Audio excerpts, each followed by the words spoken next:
साल 1825 में इंग्लैंड के स्टॉकटन और डार्लिंगटन शहरों को आपस में जोड़कर जॉर्ज स्टीफेंसन ने दुनिया में रेलवे क्रांति की शुरुआत कर दी थी। जॉर्ज स्टीफेंसन ब्रिटेन के एक मैकेनिकल और सिविल इंजीनियर थे, जिन्हें दुनिया भर में फादर ऑफ रेलवेज के नाम से जाना जाता है। स्टीम से चलने वाला रेलवे इंजन जब पहली बार पटरियों पर दौड़ा तो दुनिया के लिए ये एक अजूबे जैसा था। जल्दी ही रेलवे जमीन पर लंबी दूरी तक सामान ढोने का सबसे बेहतरीन और किफायती जरिया बन चुका था। वहीं दूसरी तरफ 19वीं शताब्दी की शुरुआत में ग्रेट ब्रिटेन ने ईस्ट इंडिया कंपनी ने इंडिया में अपनी जगह मजबूती से बना ली थी। ईस्ट इंडिया कंपनी भारत की जमीन पर पैदा होने वाली फसलों, मिनरल्स और मसालों को ट्रेड यानी व्यापार के लिए एक जगह से दूसरी जगह पर ले जाती थी।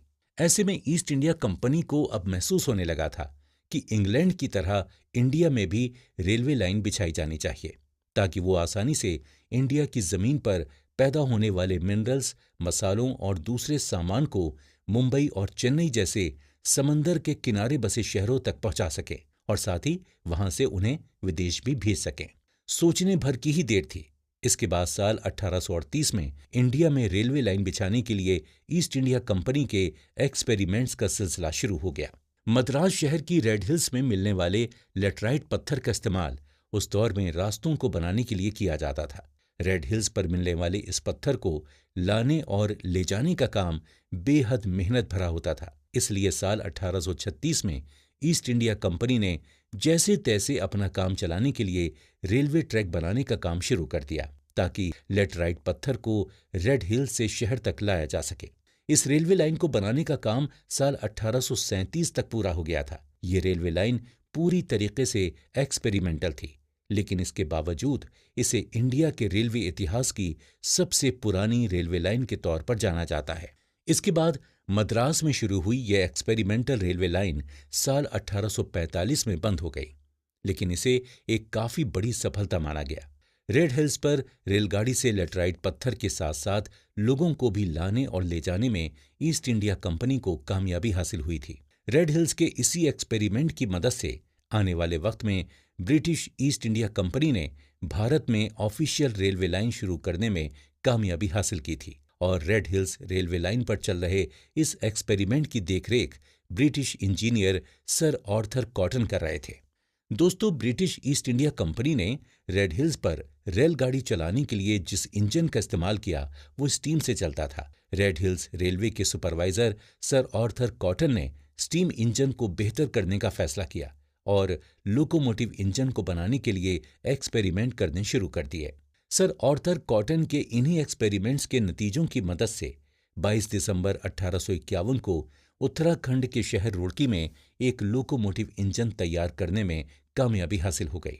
स्टीम इंजन के मुकाबले लोकोमोटिव इंजन कई गुना ज्यादा बेहतर परफॉर्मेंस देता था और साथ ही साथ एनर्जी का भी बेहतर इस्तेमाल करता था। रुड़की में बनकर तैयार हुए इस लोकोमोटिव इंजन को नॉर्थ वेस्ट प्रोविंस के लेफ्टिनेंट गवर्नर जेम्स थॉमसन के नाम पर थॉमसन नाम दिया गया था। कुछ वक्त तक तो Thomson locomotive engine Ganga canal works project के काम में मदद करता रहा। Ganga canal works East India company द्वारा चलाया जा रहा एक ऐसा प्रोजेक्ट था जिसके तहत गंगा और यमुना नदी के पानी की मदद से आसपास के इलाकों में खेती के लिए नहर बनाने का काम चल रहा था।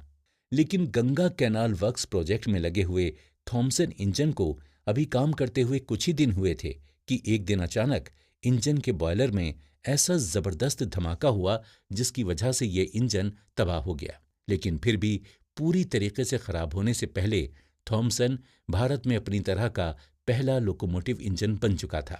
हालांकि अभी भी ऑफिशियली इंडिया में किसी भी किस्म की रेलगाड़ी में लोकोमोटिव इंजन का इस्तेमाल किया जाना बाकी था। तो दोस्तों, यहाँ हम कह सकते हैं कि साल 1850 तक भारत में रेलवेज सिर्फ इंडस्ट्रियल इस्तेमाल तक ही सीमित थी और सीधे तौर पर लोगों की जिंदगी से नहीं जुड़ी थी। इसके अलावा रेड हिल्स रेलवेज और गंगा कैनाल वर्क्स प्रोजेक्ट में शामिल रेलवेज काफी हद तक एक्सपेरिमेंटल थी और पूरी तरीके से भरोसेमंद भी नहीं थी।